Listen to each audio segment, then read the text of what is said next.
The night I received my $10,000 bonus, Mom said, "The family needs it tonight." 2 days later, the locks were changed. My belongings sat on the porch like recycling, and they told relatives I was greedy and ungrateful. I didn't scream. I opened an evidence folder, turned on my phone's legal recording app, and scheduled a small appointment with the judge at small claims court. While they prepared to upgrade their lives with my money, the trap was already closing. My name is Maya Whitlock, and I'd been sleeping in my childhood bedroom for 6 weeks when everything went sideways. At 34, crashing at your parents' place in suburban Lakewood wasn't exactly the victory lap I'd envisioned, but after my relationship imploded, I needed those weeks to save for a security deposit. The plan was simple: keep my head down at Summit and Crew Logistics, stack my paychecks, and get out clean. The bonus changed everything. That Thursday evening, I came home with an envelope that crinkled like hope itself. $10,000 performance bonus plus a commendation letter from corporate. My hands trembled slightly as I set it on the kitchen counter, next to Mom's collection of expired grocery coupons and Dad's reading glasses held together with electrical tape. "What's that?" Mom Deborah appeared instantly, as if summoned by the sound of money. "Year-end bonus." I kept my voice neutral, already calculating $4,000 for the apartment deposit and first month, $3,000 to fix my dying Ford Escape, the rest for that inventory analysis certification I'd been eyeing. "How much?" Dad Colin materialized from the living room, muting whatever game show he'd been watching. "Enough to get my own place next month." The silence that followed tasted metallic. Mom's fingers drummed against the countertop, each tap a little calculation. The old house seemed to hold its breath, the refrigerator's hum, the settling floorboards. Even the neighbor's wind chimes went quiet. "Your Aunt Sharon's medical situation is getting worse," Mom said finally, her voice carrying that particular tone she used for unquestionable truths. "The specialist needs payment up front." I'd heard nothing about Aunt Sharon being sick. She'd posted beach photos from Hilton Head just yesterday. "Mom, I need this money for what? Another overpriced apartment you'll abandon when the next boyfriend comes along." Dad's words carried the sharp edges of old arguments. "We raised you better than this selfishness." "It's my bonus. From my job." "Your job?" Mom's laugh was brittle. "Who drove you to those college classes? Who co-signed your car loan? Who let you move back here rent-free when that relationship of yours fell apart?" The familiar guilt settled over my shoulders like a lead apron. They'd been keeping score all along, every favor cataloged, waiting to be cashed in. "I'll hold it for you," Mom said, shifting tactics with practiced ease. "So you won't waste it on something impulsive. You know how you get with money." I didn't get any way with money. I had spreadsheets. I had a 5-year plan. But in this kitchen, under these fluorescent lights that hadn't been updated since the 90s, I was perpetually 17 and irresponsible. "The specialist needs a $5,000 deposit by tomorrow at 5 p. Mom continued, already pulling out her phone. "You can zell it to me tonight, just to hold for Sharon. It's still your money. Sweetheart, your house is here. Your money is here. We're family." My phone buzzed with her Zelle request before she finished talking. $5,000. Not the full 10, just enough to cripple my plans while seeming reasonable. I need to think about it. "Think?" Dad stood up, his recliner snapping shut like a trap. "Your aunt could die while you're thinking. Is that what you want?" The old kitchen clock, the one with the rooster that hadn't crowed in a decade, ticked toward 8 p.m. Outside, someone was grilling, the smell of charcoal and meat drifting through the window screen. Normal family dinners, normal family dynamics. Fine, but I need this in writing, that it's for Aunt Sharon's medical expenses. Writing. Mom's voice pitched higher. "You want a receipt from your own mother?" "Just a text is fine, confirming what it's for." She typed aggressively, each keystroke a small violence. My phone lit up, confirming the $5,000 is for Sharon's immediate medical needs. "Will return when situation resolves." I screenshot it immediately. The Zelle transfer felt like pulling teeth from my own mouth. $5,000, gone in seconds. I added a memo, family support temporary. Another screenshot. There's my good girl, Dad said, already heading back to his recliner. Family takes care of family. Mom pocketed her phone with the satisfied air of someone who just won a hand of poker. I'll make your favorite for dinner tomorrow. Pot roast. I hadn't eaten pot roast in 5 years. I'd been vegetarian since 29. That night, lying in my teenage bed under posters I'd never bothered to take down, I opened my laptop and started a new folder, Family Financial Documentation. The screenshot went in first. Then I pulled up Mom's Facebook. There it was, posted at 11:43 p.m., a photo of our kitchen with new quartz countertops gleaming under fresh pendant lights. Finally making this house a home. Sometimes dreams do come true. Blessed. The estimate tag was still visible on one corner. Lakewood Luxury Surfaces, $4,8999 installation included. I took another screenshot. The house creaked around me, settling into its bones for the night. Somewhere down the hall, my parents were probably congratulating themselves on raising such a helpful daughter. Outside my window, the Johnson's dog barked at shadows.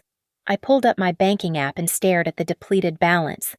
$5,000 gone. But something else had arrived in its place, clarity. Cold and sharp as winter air. They'd just taught me exactly who they were. The question now was what I'd do with the lesson. The rest of my bonus lasted exactly 36 hours. Saturday morning started with Mom hovering outside my door at 7:15 a.m., coffee mug in hand, wearing her weekend cardigan like armor. Sharon's condition has gotten critical. The specialist called they need the full amount by noon or they'll cancel her slot. I was still in pajamas, laptop balanced on my knees, scrolling through apartment listings. What happened to the $5,000 deposit? That was just to hold the appointment. The full procedure costs more. She didn't meet my eyes, focusing instead on stirring her coffee. $10,000 total. You'll get it all back, Maya. Every penny. Mom, I need that money for what, to run away from your family again? Her voice cracked perfectly on cue. Your father and I have sacrificed everything for you. Everything. And now, when we ask for help, just temporary help for a medical emergency, you hesitate. She left the door open when she walked away, her footsteps heavy with manufactured disappointment. By 10 a.m., the full court press was in motion. Dad cornered me in the kitchen while I made toast, his voice low and urgent. Your mother's been crying all morning. Is this really who you've become? Someone who values money over family? It's not about Sharon could die, Maya, die, and you're worried about some apartment deposit. My phone buzzed with a text from Mom. Specialist needs confirmation by noon or we lose the slot forever. Please, sweetheart. For Sharon. For family. Another text, this time from Dad. Your mother is devastated. Do the right thing. Then Mom again. I promise this is temporary. You know I wouldn't ask if it wasn't life or death. I sat in my car in the driveway, engine running, hands gripping the steering wheel. The Ford Escape wheezed beneath me the transmission issue I'd been planning to fix with that bonus money. Through the windshield, I could see Mom watching from the living room window. I hit record on my phone, set it on speaker, and called her. Have you made your decision? Her voice through the speaker sounded different, harder. I need to know exactly what this is for. I told you, Sharon's medical emergency. What specific procedure? A pause. It's complicated medical stuff. You wouldn't understand. Try me. Maya, stop being difficult. Do you want your aunt to die? Is that what you want on your conscience? I want to know what my money is paying for. Your money. Her laugh was sharp. Who fed you for 18 years? Who paid for your braces, your prom dress, your college textbooks? Now when we need help, it's suddenly your money. Mom, transfer it by noon or don't bother coming home tonight. The line went dead. I sat there for 5 more minutes, watching the recording timer tick up on my phone. Ohio was a one-party consent state for recordings. I'd looked it up the night before. The little red numbers counted steadily, evidence accumulating second by second. At 11:47 a.m., I initiated the transfer. $5,000 more. Gone. This time, my memo read, Family Medical Support Full Payment Temporary Loan. Screenshot. The moment the transfer confirmed, my phone lit up with Mom's text, received. Thank you for doing the right thing. When will I get it back? I typed. The 3 dots appeared and disappeared several times. Finally, when Sharon's situation resolves, soon. How soon? No response. That evening, I found them in the living room, studying something on Dad's tablet with the focused intensity of conspiracy theorists. They slammed it shut when I walked in, but not before I glimpsed the Expedia logo. How's Aunt Sharon? I asked. Resting, Mom said quickly. The procedure is scheduled for next week. Which hospital? Cleveland Clinic. Which department? Why all the questions? Dad's voice carried a warning. Don't you trust your own parents? I pulled out my phone. I'm going to call her, see if she needs anything. Mom's hand shot out, grabbing my wrist. No, she needs complete rest. No calls. Doctor's orders. We stood there, frozen in a tableau of family dysfunction. Mom's fingers were cold around my wrist. Dad had half risen from his chair.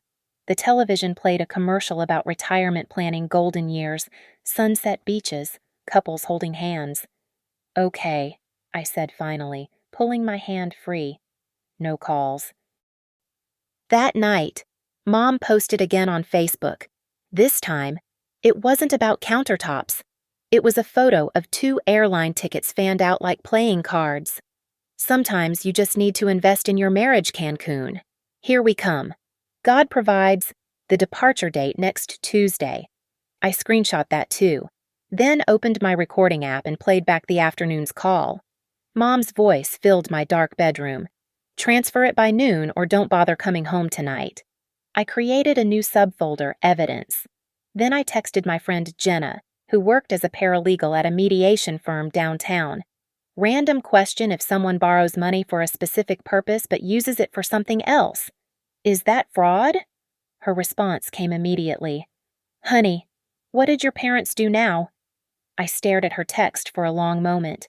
Outside, the Johnsons' dog was barking again. Mom and Dad's voices drifted up through the floorboards, excited and planning. $10,000 could buy a lot of premium tequila in Cancun. Can we meet for coffee tomorrow? I typed. I need legal advice. Starbucks on Detroit, 9 a.m., bring everything. Everything. I looked at my evidence folder, growing file by file. Bank statements showing the transfer. Screenshots of the medical emergency texts. The Facebook posts about countertops and vacations. The recorded call. They'd wanted me to learn about family taking care of family. Lesson learned. Saturday afternoon, I came home from my shift at 4:20 p.m. to find my key wouldn't turn. For a moment, I stood there stupidly, jiggling the doorknob like maybe I'd forgotten how doors worked. The bronze lock was new, shiny against the weathered doorframe. Through the window, I could see Mom's ceramic rooster collection unmoved on the shelf, Dad's recliner in its usual spot. Everything the same except for the part where I couldn't enter. My belongings were arranged on the front porch in cardboard boxes, already dampening from the October drizzle. Clothes, laptop charger, my work badges, all of it sitting there like a garage sale nobody wanted. The Johnson's terrier was having a field day, sniffing around my boxes, marking his territory on the corner of one. My phone buzzed. You made your choice when you questioned us. Don't come back until you learn what family means.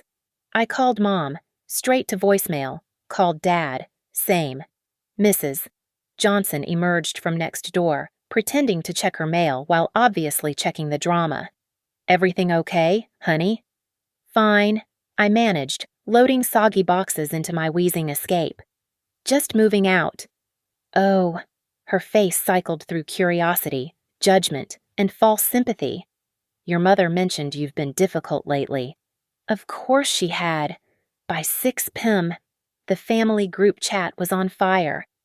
Mom had sent a novel-length message about my betrayal and greed, how I'd demanded receipts like they were criminals and valued money over Sharon's life.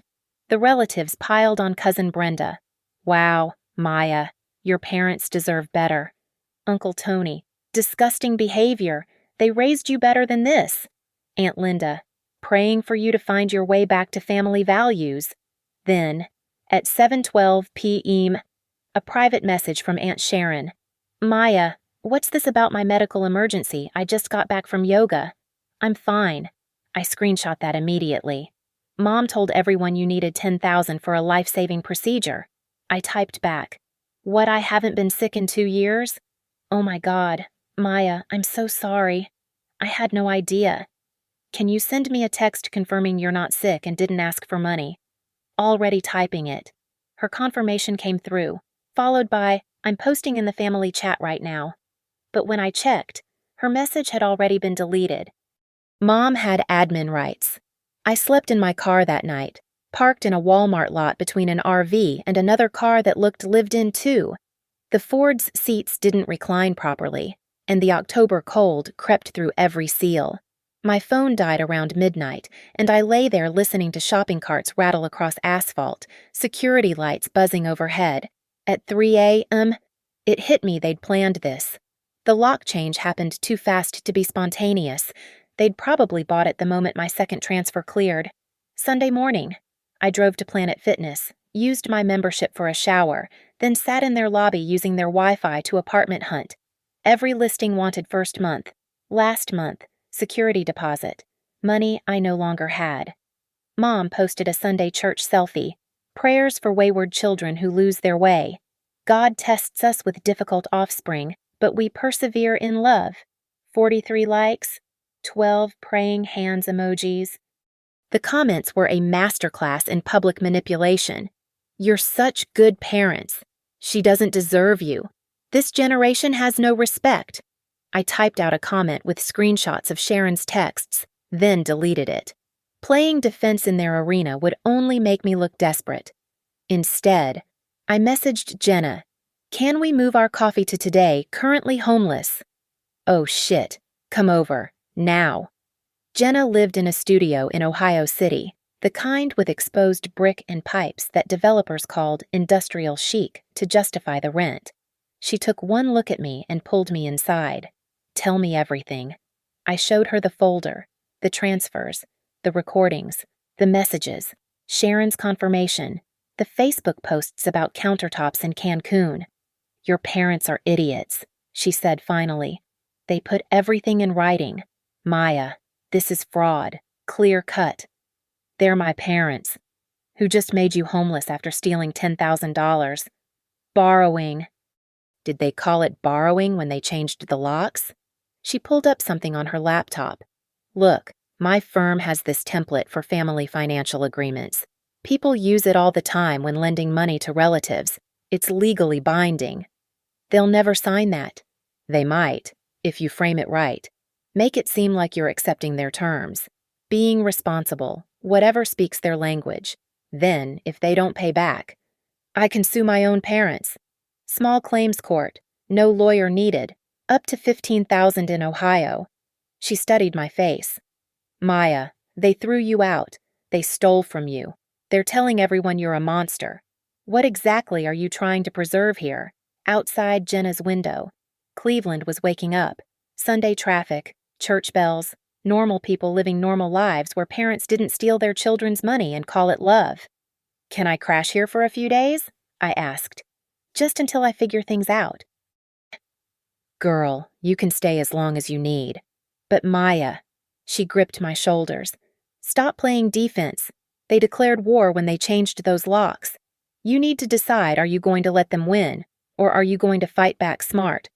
I thought about Mom's church selfie, Dad's recliner, the new countertops purchased with my bonus, the boxes in the rain, the lock that wouldn't turn. Show me that agreement template again, I said. Jenna smiled, sharp as winter. Now you're thinking like a survivor. That night, while my parents posted about their Cancun countdown and blessed marriages, I sat on Jenna's couch crafting the perfect trap, a family support agreement, wrapped in language so reasonable, so accommodating, that refusing to sign would look suspicious to anyone watching. They thought they'd locked me out. They had no idea they'd just locked themselves in. The Riverside Flats leasing office smelled like new carpet and broken dreams. I sat across from the property manager, credit report in hand, trying not to look as desperate as I felt. "Your credit's solid," she said, "but we need proof of funds for the deposit. $2,800 total first month plus security." "I'll have it within 30 days. She gave me the look reserved for people who sleep in their cars. "We can hold a unit for 2 weeks with a $100 non-refundable fee." I paid it, adding another screenshot to my growing collection. Evidence of damages. The next week, I became a forensic accountant of my own family's betrayal. Jenna's couch became my war room, laptop always open, phone always recording. The beauty of having helped Mom modernize last year was that I still had view access to their accounts. She'd never revoked it after I'd shown her how to pay bills online. Their Chase account told the story: October 15 deposit of $9,876, October 16 Lakewood Luxury Surfaces, for the $899, October 18 Expedia, $400. October 19 Ashley Furniture, $100 for a leather sectional. Every transaction, screenshot and saved. "Maya, look at this," Jenna called from her desk. She worked from home Tuesdays, which meant I had a legal consultant on tap. Small claims court allows for treble damages in cases of fraud in Ohio. That's 3 times the amount. $30,000. If you can prove intent to defraud, which, between the aunt's texts and these purchases, she gestured at my screen. "You've got them dead to rights." I kept building the case. Found their Cancun resort booking ocean view suite, all-inclusive, couples massage package. Pulled Dad's public Facebook posts about finally living the good life and God's blessings flowing. Even found Mom's Pinterest board titled Dream Kitchen. Finally updated 2 months ago. They'd been planning this before I even got the bonus. Wednesday night, Mom texted the family group, "Please pray for us." The situation with Maya has become dangerous. She's harassing us, making threats. We may need a restraining order. I hadn't contacted them once since the lockout. Aunt Sharon texted me privately. I corrected them in person. They said I was confused about my own medical situation. "Your mom's telling everyone I have dementia now." "Can you write that down? Date it. Sign it. Already done. Dropping it at your friend's place tomorrow?" The document Sharon delivered was beautiful, notarized at her bank, stating she'd never been ill, never requested money, and was shocked and appalled by the false use of her name. She'd added a line I hadn't requested: "I believe my niece Maya has been defrauded." Thursday afternoon. I worked a double shift, serving supply chain solutions to clients while living out of a duffel bag. My manager, Derek, pulled me aside. "Everything okay? Whitlock, you seem distracted." "Family situation. It's handled." "Good. Because quarterly reviews are coming, and you're up for senior analyst. Don't let personal stuff derail that." Senior analyst. Another $15,000 a year. Money my parents would never touch again. That evening, I refined the family support agreement with Jenna's help. It was masterful in its simplicity. This agreement confirms the October 2024 transfer of $10,000 from Maya Whitlock to Colin and Deborah Whitlock for emergency medical expenses related to Sharon Whitlock's care. The funds shall be repaid within 30 days of request or upon completion of medical treatment, whichever comes first. Any use of funds for non-medical purposes constitutes breach of agreement and fraud. "They'll never sign this," Jenna said. "They will if I present it right. Watch." I created a new email from a professional account, not my personal one. "Mom and Dad, I've been reflecting on our family situation. You're right, I should have trusted you immediately. To make things right and show I understand the importance of family support, I've created this simple agreement that confirms what you've already told me, that the money is for Aunt Sharon's medical care and will be returned. This protects both of us and shows the family I'm taking responsibility for my initial reluctance. I'd like to present this at your house blessing party this weekend. as a symbol of our renewed trust. Sent. Mom replied within minutes. This is unnecessary between family, but if it helps you understand trust, we'll review it. Friday. I found something even better. While reviewing their account history, I noticed a pattern: large cash withdrawals every few months, always followed by Mom's Facebook posts about investing in our future, cross-referencing with Dad's poorly hidden gambling Instagram username, ColinLucky777. I found posts from Mountaineer Casino, Jack Cleveland Casino, Hard Rock Cincinnati. The $10,000 wasn't their first theft. It was just their first from me. I printed everything: bank statements highlighted with yellow, social media posts with timestamps, Sharon's notarized statement, the text messages, the recordings transcribed, a thick folder of evidence that would damn them in any court. You're building a beautiful case, Jenna said Saturday morning. But Maya, you have to be prepared. Once you file, there's no going back. They're your parents. They were, I corrected. Until they changed the locks. She handed me a business card. My boss says if you need it, first consultation is free, but honestly, small claims doesn't require a lawyer, and you've got this. That afternoon, while my parents prepared for their house blessing party, I sat in a extended stay America room I'd splurged on for the weekend, carefully placing each document in a legal folder, everything chronological, everything labeled. The agreement was printed on good paper, professional weight. I'd even added a line Jenna suggested: this agreement supersedes all verbal understandings and represents the complete terms of the family support arrangement. Tomorrow, they'd host their party, show off their new kitchen, celebrate their blessed life, and I'd walk in with a gift-wrapped trap they'd sign in front of their own witnesses. The Ford Escape sat outside, transmission still grinding. My work clothes hung in the tiny closet. My life, compressed to essentials. But in that legal folder lay power they didn't know existed. They'd stolen my money, my home, my reputation. Tomorrow, I'd begin taking back something worth more control. The house blessing party started at 2 p.m. I arrived at 2:45, carrying a gift basket from Harry and David and an envelope containing $500 cash. Through the front window, I could see the gathering: Pastor Williams from First Methodist, the Johnsons from next door, cousins who'd condemned me in the family chat, Mom's book club friends. The new quartz countertops gleamed like an altar to their deception. I rang the doorbell. The conversation inside stopped. Dad opened the door, his face cycling through surprise, anger, and forced politeness in front of the guests. Maya. Hi, Dad. I brought a housewarming gift. I held up the basket, loud enough for others to hear. And something to contribute to Aunt Sharon's medical fund. The pastor appeared behind him. Maya, your mother said you weren't coming. Last-minute change of heart. Family's important. Right. Dad couldn't refuse without looking cruel. The door widened reluctantly. The kitchen was packed. Mom stood center stage, designer apron over her church dress, gesturing at the new countertops like a game show hostess. She froze when she saw me. Everyone, I announced warmly.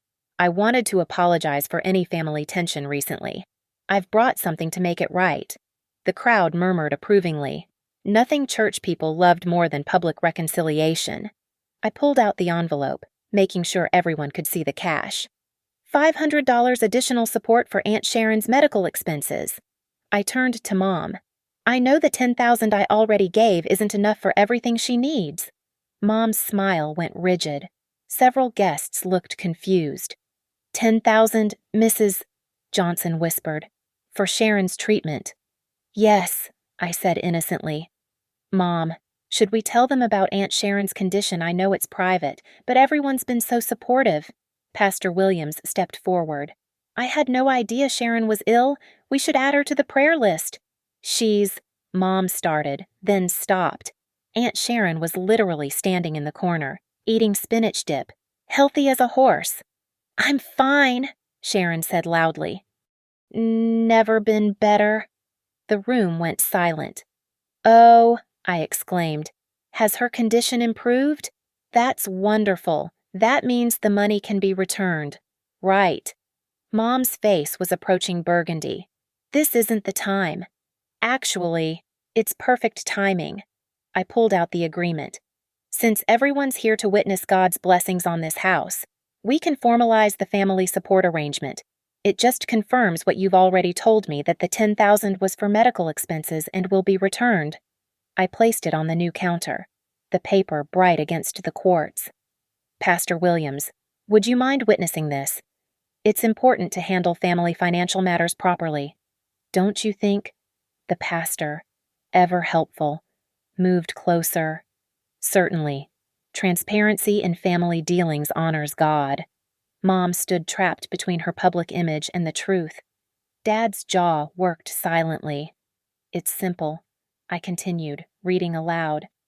This agreement confirms the October 2024 transfer of $10,000 from Maya Whitlock to Colin and Deborah Whitlock for emergency medical expenses related to Sharon Whitlock's care. I never had any emergency, Sharon announced. I told Maya this last week. Deborah, why did you use my name? The room crackled with tension. Mom's book club friends exchanged glances. Cousin Brenda, who'd called me disgusting online, stepped backward like fraud might be contagious. Just sign it, Dad growled, grabbing the pen. For family peace. He scrawled his signature angrily. Mom followed, her hand shaking. The pastor signed as witness, followed by Sharon, who added an emphatic flourish. Wonderful, I said brightly. Oh, one more thing. Since Aunt Sharon's healthy, the 30-day repayment clause starts today. I'll need the full amount by December 1st. 30 days, Mom's voice cracked. That's standard for medical expense reimbursement. Right. Pastor. Once the emergency passes, Pastor Williams nodded uncertainly. Good stewardship requires timely settling of accounts. I placed the agreement in my folder, then handed Mom the $500 cash. For the house blessing, consider it my contribution to those beautiful countertops. She took the money reflexively, and I snapped a quick photo with my phone, her holding cash in front of the new kitchen. The book club ladies visible in frame. Evidence she accepted additional payment after signing. Wait, Mrs. Johnson said slowly. If Sharon wasn't sick, what was the $10,000 for countertops? Sharon said flatly. And their Cancun trip next week. Check Facebook. The explosion was quiet, the kind that happens in polite company. Whispers rippled through the room. Someone pulled out their phone, presumably checking Facebook. Mom's careful construction was collapsing. We should go, the pastor said diplomatically. Let the family sort this privately. The exodus was swift. Within 10 minutes, only immediate family remained me, my parents, and Sharon. You manipulative little, Mom started. I learned from the best. I held up the agreement. 30 days, $10,000. Or I file in small claims court for fraud. Your choice. You wouldn't dare, Dad said. I have bank records showing the transfers. Screenshots of you claiming medical emergency. Sharon's notarized statement that she was never sick. Photos of the purchases you made instead. Recording of Mom threatening to kick me out if I didn't pay. I patted my folder. Try me. Sharon moved to stand beside me. I'll testify. What you did was disgusting. Mom sank onto her new leather sectional. Where would we get $10,000? Maybe cancel Cancun, return the furniture? Get a loan. That's not my problem. I headed for the door. 30 days. December 1st. Every penny. Maya, Dad called. You're really going to destroy your family over money. I turned back. You destroyed our family the night you changed the locks. I'm just collecting what's mine. Outside, the November air felt clean. Sharon followed me to my car. That was beautiful, she said. But Maya, they'll never pay. I know. I showed her the legal folder. That's what small claims court is for. And once I have a judgment, I can put a lien on the house. Her eyes widened. A lien. They want to refinance to pull equity for more toys. Can't do that with a lien. They'll have to pay or lose the ability to borrow against the house. Sharon hugged me. Your grandmother would be proud. She always said your mom was a snake. As I drove away, I saw the curtains move in the kitchen window. They were probably in there now, realizing the trap had already closed. The agreement was signed. Witnesses had seen everything. The countdown had begun. 30 days until I could file. 30 days until the lien. 30 days until their blessed life became a legal nightmare. The Ford's transmission groaned as I shifted gears, but for the first time in weeks, I didn't mind. That repair could wait. I had bigger prey to catch. December 2nd arrived with silence. No payment, no surprise. I filed the small claims case at 8:30 a.m. The moment the courthouse opened, the clerk, a woman with elaborate nails and knowing eyes, reviewed my paperwork. "This is thorough," she said, flipping through the evidence. "Family case." Unfortunately, those are the worst. Court dates set for December 18th, 9 a.m. They'll be served within the week. The filing fee was $95. I added it to the damages claim. By December 5th, the family Facebook exploded. Mom posted being sued by our own daughter for a gift we needed for home repairs, calling all prayer warriors. The comments were split this time. Some supported her, but others had been at the party. They'd seen Sharon healthy. They'd heard about the $10,000. Uncle Tony commented, "Maybe handle this privately." Mom replied, "Evil wants us silent. We speak truth." I posted nothing. Jenna advised letting them hang themselves with their own words. Every post was another exhibit. December 10th. Mom called from a blocked number. "Maya, this is insane. Drop the lawsuit." I hit record. "Return my money." "We don't have it." "Then I'll see you in court. Your father has heart problems. This stress could kill him." The stress of committing fraud.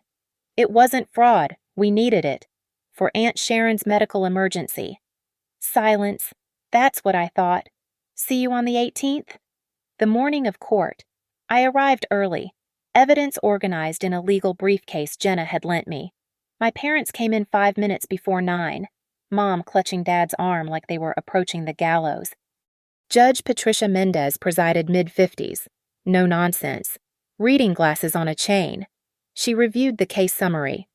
"Ms. Whitlock, you're claiming fraud and seeking $10,000 plus costs. Yes, Your Honor, I have evidence. We'll get to that. Mr. and Mrs. Whitlock, your response." Mom stood. "She gave us that money freely. As a gift. Do you have documentation of this gift?" Family doesn't need documentation. Judge Mendez's eyebrow rose. "They do in court. Ms. Whitlock, your evidence." I presented everything chronologically. The text messages claiming medical emergency. The bank transfers with memos. Sharon's notarized statement. The Facebook posts showing purchases. The signed agreement from the party. Your Honor, if I may play a recorded phone conversation, Ohio is a one-party consent state. Proceed. Mom's voice filled the courtroom. "Transfer it by noon or don't bother coming home tonight." The judge's expression hardened. "Mrs. Whitlock, you threatened housing to coerce this transfer." She was being difficult. Sharon needed. "Your Honor."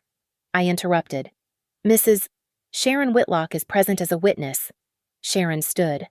"I was never sick, never asked for money. They used my name without permission." The judge studied the agreement signed at the party. "This document states the money was for medical expenses. You signed this, Mr. and Mrs. Whitlock, under duress. Dad claimed, at your own party, in front of your pastor." The judge's tone could have frozen water. "I've seen enough. Judgment for the plaintiff. $10,000 plus filing fees, plus interest at 10% per annum from the date of transfer." "But," Mom started. "Additionally," the judge continued, "this appears to be fraud. I'm referring this case to the prosecutor's office for criminal review." Mom collapsed into her chair. "Payment is due within 30 days, Judge Mendez said. If not received, Ms. Whitlock may pursue collection remedies including wage garnishment, asset seizure, or property liens. Court dismissed." Outside the courthouse, my parents caught up to me. You've destroyed us, Mom hissed. Happy now. I'm getting what's mine. Nothing more. We'll be ruined. The church, the neighbors, everyone will know. You told them I was suing you. I just proved why. Dad stepped forward. What if we pay half, call it even, $10,595, including fees and interest? Full amount. 28 days left. I walked to my car, leaving them on the courthouse steps. Sharon met me at the parking lot. Think they'll pay? Not voluntarily. I pulled out my phone, opening the county recorder's website, which is why I'm filing the lien paperwork today. Already, the judgment is public record now. The lien will attach immediately. When they try to refinance next month for their investment opportunity, I showed her their Facebook post about a vacation rental scheme. The bank will see it. 2 weeks later, December 29th. My phone rang. Unknown number. Maya, this is Tom Brennan from Equity National Bank. Your parents have applied for a cash-out refinance, but there's a judgment lien on the property. They claim it's a misunderstanding. No misunderstanding. They owe me $10,595 from a court judgment. Fraud case. I see. Well, we can't proceed with any refinancing until the lien is cleared. That's unfortunate for them. He paused. They're asking if you'd accept a payment plan. Full payment only. The judgment is clear. Understood. Thank you for clarifying. That evening, Mom texted, "The bank says you put a lien on our house." The court put a lien. I just enforced the judgment. Remove it now. Pay me now. We can't get a loan because of the lien. Sounds like a you problem. You're evil. I'm accountable. Learn the difference. January 2nd. A certified check arrived by registered mail. $10,595, drawn from my parents' refinanced retirement account. The early withdrawal penalty must have been brutal. I deposited it immediately, then filed the lien release with the county. Clean transaction. Everything legal. That night, I signed the lease at Riverside Flats. First month, last month. Security deposit paid in full. My credit intact. My dignity restored. Mom posted on Facebook, "Sometimes God removes toxic people from your life. Starting 2025 fresh." I commented with a single line, "Judgment paid in full, lien released, Happy New Year." Then I blocked them all parents, flying monkeys, everyone except Sharon. My new apartment had clean walls and nobody else's lies. The Ford Escape was scheduled for repair next week.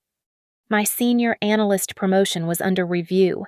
They'd stolen my trust, my home, my family. But they'd taught me something valuable, how to fight like they do. Only better. With evidence, with law, with patience. And unlike them, I'd won. The Lakewood Community Center had been decorated for the annual HOA fundraiser since 6 p.m. White tablecloths, auction items, a microphone at the front for speeches. I arrived at 7:45, wearing my best dress and carrying a manila folder. My parents were already holding court near the dessert table, Mom laughing too loudly at the HOA president's jokes. They'd been selected as the featured family speakers, successful homeowners discussing community values and family bonds. They didn't see me enter. I took a seat at the back, next to Tom Brennan from Equity National Bank, whom I'd invited as my +1. "They really don't know you're here," he whispered. "Not yet." The HOA president clinked his glass at 8 p. sharp. "Before our auction, let's welcome Colin and Deborah Whitlock, longtime residents who exemplify what makes Lakewood special." Applause. My parents walked to the microphone, Mom clutching note cards. "Family is everything," she began. "Colin and I have spent 30 years building a home based on trust, love, and sacrifice." I stood up, heads turned. Mom's voice faltered. "A home where we've raised our family with strong values." I walked down the center aisle, heels clicking on the community center floor. Dad grabbed Mom's elbow. "Continue," I said pleasantly, taking a seat in the front row. "Don't mind me." Mom tried to recover. We believe in supporting each other through difficult times. Like medical emergencies, I asked, voice carrying. The room shifted uncomfortably. Several people recognized me from the house blessing disaster. This isn't the place, Dad started. Actually, it's perfect. I stood, facing the audience. Since my parents are discussing family values, perhaps everyone should know how they handle family financial support. The HOA president stepped forward. Miss, this is a private event. I'm a Lakewood resident now, Riverside Flats, Unit 12. I held up my lease. And I have something relevant to share about the speakers. Tom Brennan stood. As their banker. I'm curious to hear this. That got attention. Mom went pale. I pulled out the judgment. 6 weeks ago, my parents told me Aunt Sharon was dying. Needed $10,000 for emergency surgery. I gave them my entire bonus. Maya, stop, Dad warned. Sharon wasn't sick. The money went to those countertops in the kitchen my mom posted about, and a Cancun vacation. When I asked for it back, they changed the locks on the house. Gasps rippled through the crowd. Mrs. Johnson nodded knowingly. She'd seen my boxes in the rain. I sued them. Won. I held up the judgment. They only paid because I put a lien on their house, blocking their refinancing. Tom Brennan spoke up. That's true. I processed the failed refinance application. The HOA president looked between us and my parents. Is this accurate? Mom grabbed the microphone. She's twisting everything we needed help with home improvements. You said Sharon was dying. The voice came from the back. Sharon herself, who'd apparently followed me in. You used my name to steal from your own daughter. I pulled out my phone. I have recordings. Would anyone like to hear my mother threatening to make me homeless if I didn't transfer the money immediately? No. Dad lunged forward, but 2 HOA board members stepped between us. Play it, someone called out. Mom's recorded voice filled the community center. Transfer it by noon or don't bother coming home tonight. Then another recording. Mom again. Your aunt could die while you're thinking. Is that what you want? The room had gone cemetery quiet. I pulled out the final document. This is the letter they're legally required to read, per the judgment's terms, a public correction of their fraud. Mom's hands shook as she took it. The HOA president pointed at the microphone. Read it, he said coldly. Then leave. Dad took the letter, his voice barely audible. We, Colin and Deborah Whitlock, acknowledge that we obtained $10,000 from our daughter Maya Whitlock through false pretenses, claiming a medical emergency that did not exist. We used the money for personal purchases. This was wrong, and we have been held legally accountable. We apologize for any harm caused. The microphone feedback screeched. Someone started slow clapping Sharon. Others joined. Not celebration, but acknowledgement of justice. My parents fled, leaving their auction items and dessert plates behind. The HOA president took the microphone. Well, that was educational. Let's take a 15-minute break. People surrounded me immediately. Apologies, sympathy, shock. Mrs. Johnson hugged me. I knew something was wrong when I saw your things outside. Tom Brennan shook my hand. Takes guts to hold family accountable? Takes evidence, I corrected. Guts just help you use it. Sharon found me in the parking lot afterward. You know they'll never speak to you again. They stopped being my parents when they changed those locks. Tonight was just the funeral. My phone buzzed. A text from an unknown number. This is Pastor Williams. I'm removing your parents from the church board. Thank you for having the courage to tell the truth. Another text from Cousin Brenda. I'm sorry I believed them. Can we talk? I deleted both. I wasn't interested in their guilt or their apologies. The January air was sharp and clean. My Ford Escape started on the first try. The new transmission was working perfectly. In my apartment, everything I owned was mine, bought with money I'd earned, in a space nobody could lock me out of. My parents had taught me one last lesson. Sometimes the best family value is knowing when to value yourself more than family. I drove home to my clean walls and my own keys, leaving them to explain to everyone why their featured speakers had just confessed to fraud in front of 200 witnesses. The HOA newsletter the next week had a small note: the Whitlock family is no longer eligible for community leadership positions. But by then, I'd already changed my last name back to my grandmother's maiden name, Hayes. Maya Hayes didn't have parents who'd steal from her. Maya Hayes had a clean slate and a hard-won education in exactly who to trust. And that list was very, very short. The call from Equity National Bank came at 3:15 p.m. on a Tuesday in February. Ms. Hayes Tom Brennan, there's been a development with your parents' property. Not my concern anymore. Actually, it might be. They're in foreclosure. Apparently, the retirement account withdrawal for your judgment triggered penalties and taxes they couldn't pay. They're 3 months behind on the mortgage. I sat in my office at Summit & Crew, senior analyst nameplate gleaming on my desk, and the house goes to auction next month. Thought you should know, in case. Well, in case you wanted to bid. I hung up and stared out the window at downtown Cleveland's skyline. Buy their house. The thought was absurd. And yet, March 15th, 9 a.m., Cuyahoga County Courthouse steps. The auctioneer called out the address, 118 Brookstone Drive, Lakewood. Starting bid represents outstanding mortgage and fees, $187,000.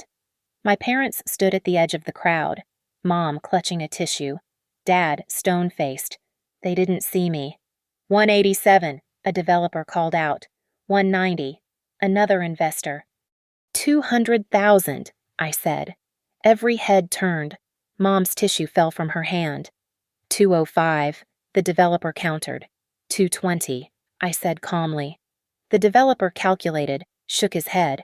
The auctioneer looked around. 220 going once, twice sold to bidder number 47. I signed the papers in the courthouse. Cashier's check drawn from my account bonus, promotion raise, and the savings from living lean for months. Clean purchase, no emotion. My parents were waiting by my car. How could you? Mom's voice was raw. How could I buy a house at public auction? Our house. You're stealing our house. The bank foreclosed on your house. I bought a property. It's business. Dad stepped forward. We have 30 days to vacate. Where will we go?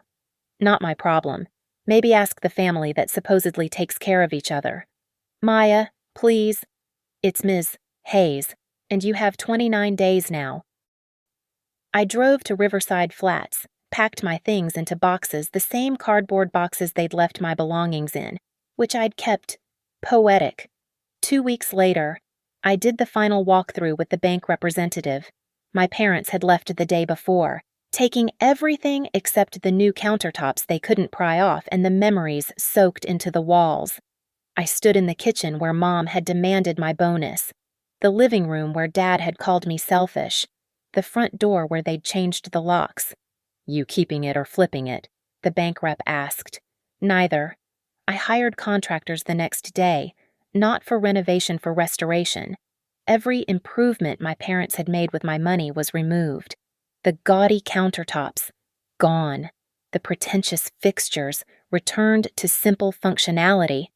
I stripped the house back to what it had been when my grandmother lived there, before she'd left it to Mom, before the greed had set in. Then I called Sharon. You're giving me the house. She stood in the doorway, disbelieving. Selling, for $1. You were the only family who stood by me. Maya, this is worth. I know what it's worth. Sign here. Sharon moved in that April, filling the rooms with her own family's laughter. She kept my grandmother's garden alive, something my parents had let die while installing their precious countertops. The last time I saw my parents was at Walmart. They were in the checkout line, looking older, smaller. Mom saw me first, started to speak. I walked past like they were strangers, because they were. My phone had their numbers blocked. My social media was locked down. The family that had rushed to judge me now rushed to reconnect, but I deleted every request. Maya Hayes didn't need fair-weather relatives. 6 months after the foreclosure auction, I got a letter forwarded from Sharon. My parents' handwriting. Maya, we're sorry. We were wrong. Can we talk? I shredded it, then went to dinner with Jenna to celebrate my latest promotion. Director of Supply Chain Analytics. 6 figures. My own office with a view. Do you regret it? Jenna asked over wine. Cutting them off completely. Do you regret removing a tumor? She laughed. Point taken. They taught me something valuable, though. What's that? Family isn't who you're born to. It's who shows up when you're locked out in the rain. It's who believes you when everyone else believes lies. It's who stands in a courtroom and says, I was never sick, when staying quiet would be easier. To chosen family. Jenna raised her glass. To locked doors that led to better ones. We clinked glasses as the Cleveland skyline glittered outside. Somewhere in a rental they couldn't afford. My parents were probably still playing victims. Somewhere in the house on Brookstone Drive. Sharon was probably tending my grandmother's roses. And in this restaurant, in this moment, Maya Hayes was exactly where she belonged, far from the people who'd tried to break her, surrounded by those who'd helped her rebuild. The Ford Escape was gone now, replaced by a new Mazda that started every time. The senior analyst position had become director. The girl who'd slept in Walmart parking lots now owned her own condo. They'd stolen $10,000 and thought they'd won. I'd taken back everything and left them with nothing but the consequences of their choices. The lien had been on their house, but the real judgment was on their character. And unlike the lien, that judgment would never be released. Thank you for listening to my story. I'd love to know where you're listening from. Drop a comment below and let's connect. If this story resonated with you, please subscribe to the channel and share your thoughts. Have you ever had to stand up to family members who crossed the line? Let me know in the comments. Your support means everything.